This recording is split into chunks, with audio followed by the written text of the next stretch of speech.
Dans l'écrin étincelant de l'une des plus grandes entreprises de conseil des États-Unis, un simple concierge noir, Elias Thompson, errait dans l'ombre des gratte-ciel de San Diego. Chaque jour, il poussait son chariot de nettoyage à travers des couloirs impeccables, indifférent au regard des employés et des dirigeants qui l'ignoraient avec dédain. Ce que personne ne savait, c'était qu'Elias n'était pas le simple homme de ménage qu'il croyait.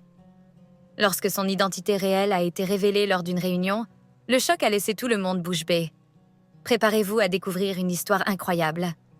Everstone Consulting, avec ses murs de verre reflétant le ciel azur, était le temple du pouvoir corporatif. À l'intérieur, des employés vêtus de costumes coûteux se ruaient d'un point à un autre, leurs yeux rivés sur des écrans, dénués de toute humanité. C'était un monde où Elias se fondait dans le décor, invisible, un témoin silencieux des excès et de l'arrogance ambiante. Pourtant, derrière ce visage impassible se cachait un homme qui voyait tout. Un jour, dans un couloir, une voix familière retentit dans son oreille. Un autre déversement au couloir 7. C'était M. Wilson, un autre employé de l'entretien, toujours fatigué. Elias acquiesça d'un geste de la tête et se dirigea vers l'endroit désigné, entendant les ricanements de quelques jeunes employés. L'un d'eux lâcha, avec mépris, « Ces types ne font que nettoyer nos saletés. » Elias sentit une douleur sourde à l'écoute de cette vérité crue.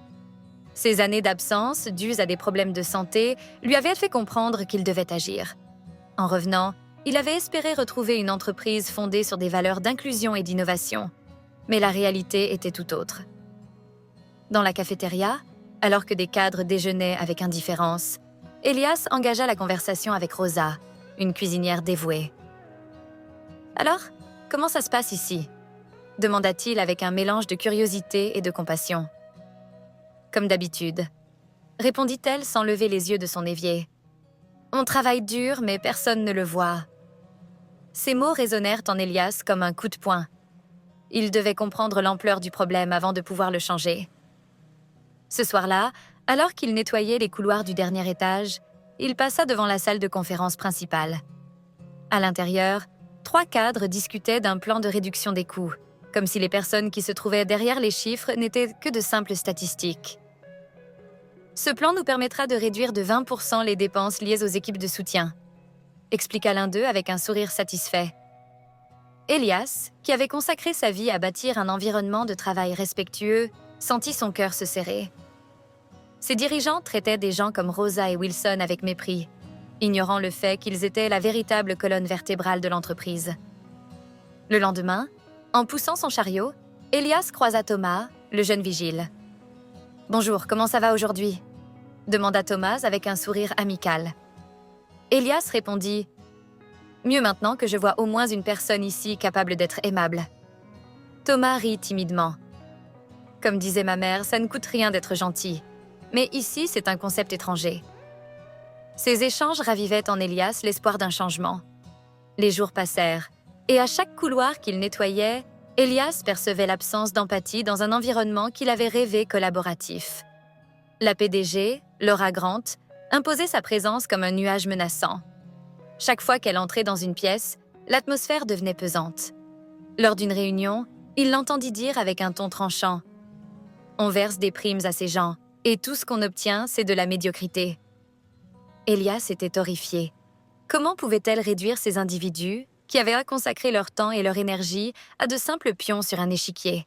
Alors qu'il continuait à observer, il réalisa que la voix de Laura résonnait comme un appel à l'action. Il devait retrouver l'esprit d'Everstone, celui qui avait prévalu lors de sa fondation. Dans la tranquillité de son appartement modeste, il se replongea dans une liste de valeurs qu'il avait établie 2 décennies auparavant. Collaboration, respect, innovation. Ces mots, autrefois vibrants, semblaient maintenant désuets. Mais Elias savait qu'il n'était pas trop tard. Un matin, alors qu'il nettoyait le couloir principal, il aperçut Laura et Marcus, le directeur des opérations, en pleine discussion. « Ces gens doivent se comprendre que s'ils ne livrent pas, ils dégagent », lança Laura d'un ton glacial. Elias, à l'affût, se sentait de plus en plus en colère. Le support technique, essentiel pour le bon fonctionnement de l'entreprise, était réduit à un fardeau. Il devait agir, mais comment ? Plus tard, il retrouva Rosa dans la cafétéria. « As-tu vu Kevin aujourd'hui » demanda-t-elle, l'air inquiet. Ce pauvre garçon avait l'air abattu. Ses chefs n'ont aucun respect. Elias, ému par ces mots, comprit qu'il n'était pas seul dans sa lutte. L'entreprise qu'il avait bâtie avec passion avait besoin d'un réveil. Ce même jour, alors qu'il nettoyait le couloir, il entendit à nouveau Laura s'en prendre à ses employés. « Nous devons obtenir des résultats, et vite !» Elias, à bout, décida qu'il était temps de révéler sa véritable identité. La peur et l'incertitude ne l'arrêteront plus. Ce n'était pas juste une question de fierté, mais de dignité humaine.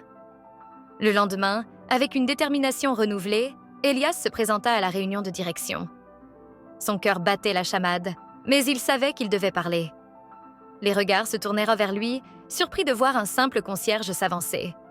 « Je suis Elias Thompson, le fondateur d'Everstone », déclara-t-il d'une voix ferme. Les visages se figèrent. Leurs expressions d'indifférence s'évanouirent, remplacées par la stupéfaction. Ce moment marquerait un tournant. Elias partagea sa vision de l'entreprise, une vision qui prônait l'inclusion, le respect et l'innovation. Il évoqua les valeurs qui avaient inspiré sa création, mais qui avaient été trahies. La salle était en émoi, et les dirigeants réalisèrent qu'ils avaient négligé la véritable essence d'Everstone. Ce qui avait commencé comme une simple observation se transforma en une révolution. Les employés, autrefois invisibles, étaient désormais au cœur des préoccupations d'Elias. Son discours passionné insuffla une nouvelle vie à l'entreprise. Les murs froids d'Everstone redevinrent un lieu de collaboration et d'innovation. La magie opéra, et l'esprit d'Elias se mêla à celui de l'entreprise, redonnant espoir à chacun. Ainsi, le simple concierge devint le catalyseur d'un changement monumental, prouvant que même les voix les plus discrètes peuvent résonner avec force lorsque la passion et la vérité se rejoignent. Ce jour-là, Everstone Consulting retrouva sa lumière, et Elias, le héros inattendu, resta gravé dans les mémoires comme celui qui avait osé défier le statu quo.